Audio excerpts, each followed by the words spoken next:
I would like to thank Atlas Al-Asir Company as well as Haksahan for the invitation to be here with you all today.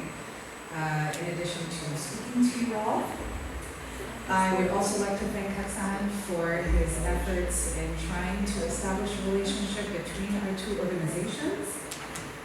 He has been very adamant and spirited with many phone calls and many visits. Universities ultimately serve as centers of learning, but obviously our goal and mission is to graduate students who are ready and skilled to become the future leaders of Kurdistan and Iraq in a number of different sectors.